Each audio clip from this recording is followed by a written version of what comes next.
I did not know what my sister had done until I saw my own signature clipped to a bail packet. At first, I thought it was a bad copy of some old family document.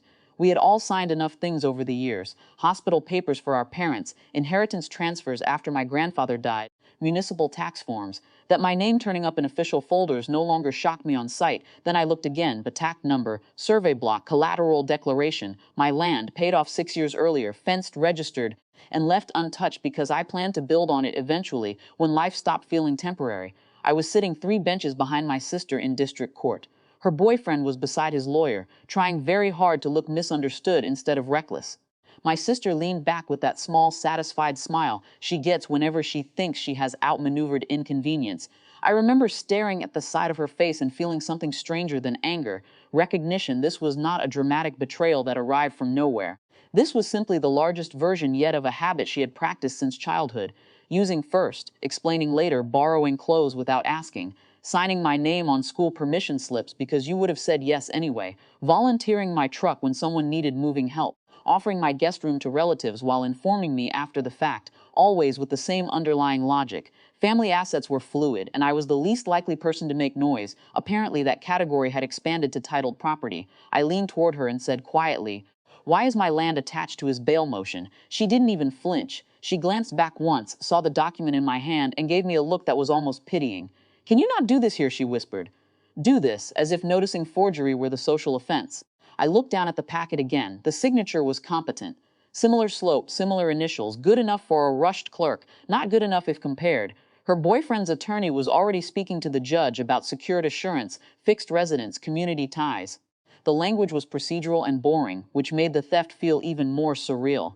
My property was being translated into legal confidence while I sat there listening like an audience member. For one irrational second, I considered standing up and accusing her in front of everyone. But family accusations sound emotional by default, messy, vindictive, especially when spoken by the sibling who has spent years being called rigid. So I stayed seated. I reached into my briefcase because, unlike my sister, I keep originals.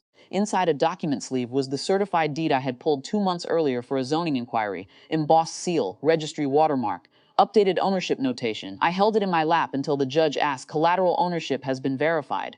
The clerk nodded and passed the photocopied packet forward. That was when I stood, not quickly, just enough to make the bailiff notice. "I need to submit a property record before approval," I said. The courtroom did not turn dramatic the way television teaches people to expect. No gasps, no shouting, just irritation. The judge looked annoyed at the interruption. The clerk looked confused. My sister looked offended that timing itself had become inconvenient. I handed the original deed to the bailiff, who passed it up. The judge adjusted his glasses and examined the first page, then the second. He placed the photocopied collateral declaration beside it, compared signatures, compared parcel markings. Then he ran his thumb across the lower corner of my document where the county watermark caught under the light. He stopped speaking for several seconds. Those seconds were the loudest part of the day. My sister shifted in her seat. Her boyfriend looked between faces. Trying to calculate whether this was delay or disaster, the judge turned to the clerk. "Who accepted this collateral packet?" No one answered immediately. He looked back at the forged submission, then at me. "Are you the titled owner of this parcel?" "Yes." "Did you authorize its use for this motion?" "No." The gavel came down once, hard enough that even the attorney stopped rearranging papers. "Bail consideration is suspended pending investigation of fraudulent property submission and signature authentication." My sister's color changed so quickly it was almost clinical. Not because she had been yelled at. No one yelled, because in that instant the matter left family territory. This was no longer me being difficult, unsupportive, selfish, unwilling to help. It was a judge using the word fraudulent in a public record. The bailiff asked my sister and her attorney to remain.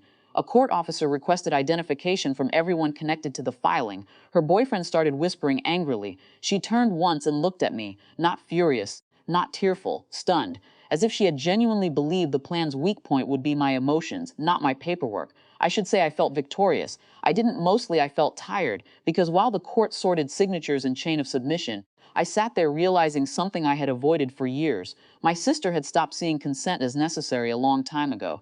My silence had been entered into evidence so often in private life that she had mistaken it for legal availability. When I was finally allowed to leave, I took my deed back from the clerk and slid it into its sleeve. Same land, same ownership. But it no longer felt like property. It felt like the first thing I had formally removed from the category of family use.